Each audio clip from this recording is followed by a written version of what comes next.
Welcome back to another explainer. Forget that whole fleeting January 1st, New Year, New Me hype. Today, we're diving into the cold, hard science of long-term physique transformation and exactly why treating your fitness like some temporary reboot project is the main thing holding you back. Our sources reveal a fascinating and kind of brutal truth about why that mental spark is actually a completely unreliable fuel source for real biological change. Here's the harsh truth our sources make crystal clear. Motivation, it absolutely does not build muscle, period.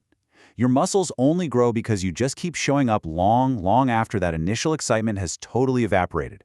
Motivation is just a feeling, right? And feelings fade. If you're relying on being hyped up to get yourself under a barbell, you are literally setting yourself up to fail. We've got to stop relying on a faulty spark plug and instead build a massive, high-performance consistency engine. See, the spark is entirely unpredictable. It's those crazy 2-week sprints where you go all out in the gym and then just burn out. The engine, on the other hand, that runs quietly in the background. It's built on structured habits, progressive overload, and a commitment to years of showing up. So here is the blueprint we'll use to build that engine today. We'll cover the motivation trap, signs your plan stalled, auditing your workout volume, stacking wins with logs, and finally, automating your lifestyle. Let's get right into it. Starting with part 1, the motivation trap and why you constantly find yourself restarting. Our sources highlight something called the stars align fallacy. You know the drill. Waiting until you got exactly 8 hours of sleep, your boss wasn't annoying today, the weather's perfect, your pre-workout is hitting just right. If you wait for all of that, you're falling for a fallacy that guarantees unbelievably slow results. Life is messy. If you only train when the stars perfectly align, you simply won't accumulate enough time under tension to force your body to change. Because here is the reality check, your muscle fibers literally do not care about your mood. They are completely blind to your emotions. They only care about the intensity of the stimulus. They want to be pushed into that growth zone where there's a biological need to adapt and get stronger just to survive. You could be having the worst day ever, zero motivation, but if you go in and deliver that mechanical stimulus, your body will build muscle. Moving on to part 2. Let's look at the warning signs that your plan is stalled out and why training by instinct is a massive trap.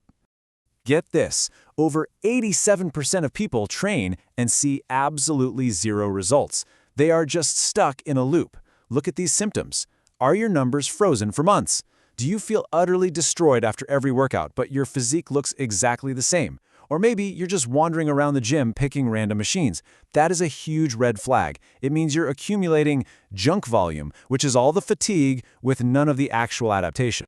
So you really have to ask yourself a tough question right now.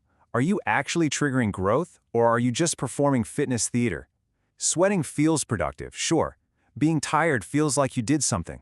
But exhaustion is not the same thing as stimulation. If you're just knocking out 5 comfortable sets to check a box for the day, your muscles barely even noticed you were there. Which brings us perfectly to part 3, auditing your workout volume so we can actually upgrade that engine. This is wild when you see the data. Doing half the work, fewer sets, can actually deliver double the stimulus, as long as the intensity is there. People always think more is better, right? More days, more sets, but spreading your energy across 5 comfortable sets just buries your recovery system. On the flip side, 3 brutal, highly focused sets where those last couple of reps are an absolute fight, that sends a massive signal to grow, with way less total fatigue. This right here is a total paradigm shift. Exercise isn't primarily a calorie burner. It's actually the biggest recovery demand you place on your body. Think of your metabolism like a car. If you are flooring the gas pedal at 90 miles an hour every single session, going for a world record attempt every single day, you're going to destroy the car. Your cortisol spikes, your sleep suffers, and fat loss just completely stalls. Okay, so here's your step-by-step fix.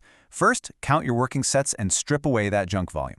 Second, be brutally honest about your intensity. Are those last 2 reps making your face contort? If not, it wasn't hard enough.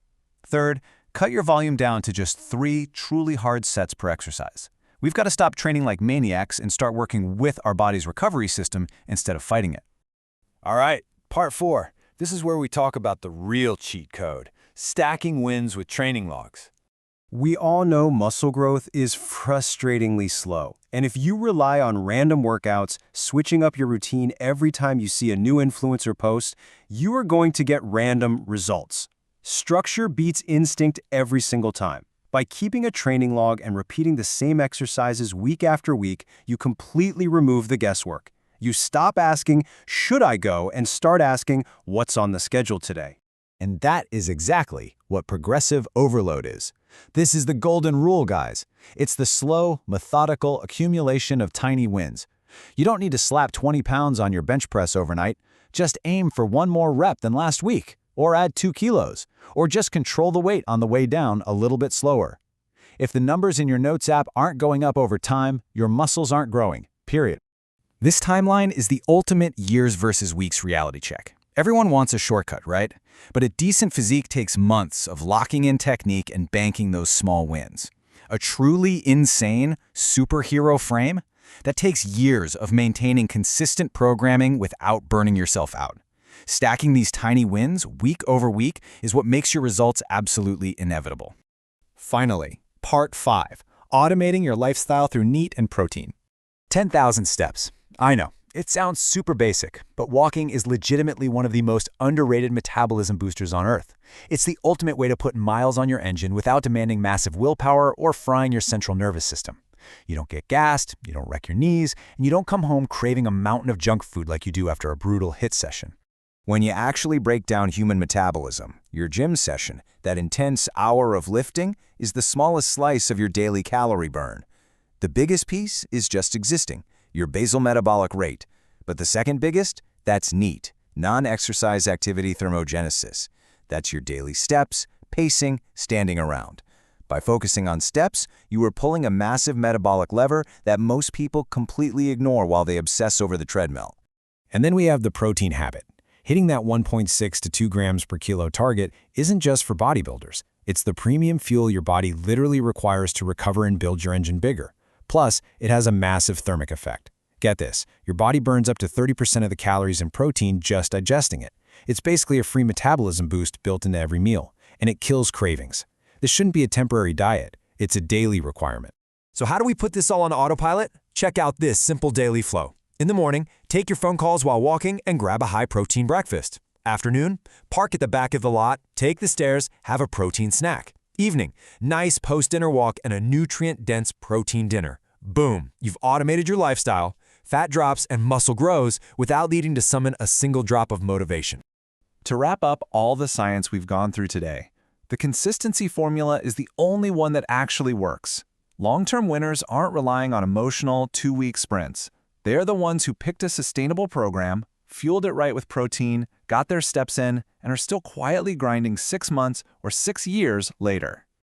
I really hope this explainer helps you ditch the guesswork, cut out the junk volume, and stop the frustration once and for all. You've got the blueprint now, so I'll leave you with this. Are you going to chase another fleeting, unpredictable spark, or are you finally ready to build an engine that runs forever? The choice is yours.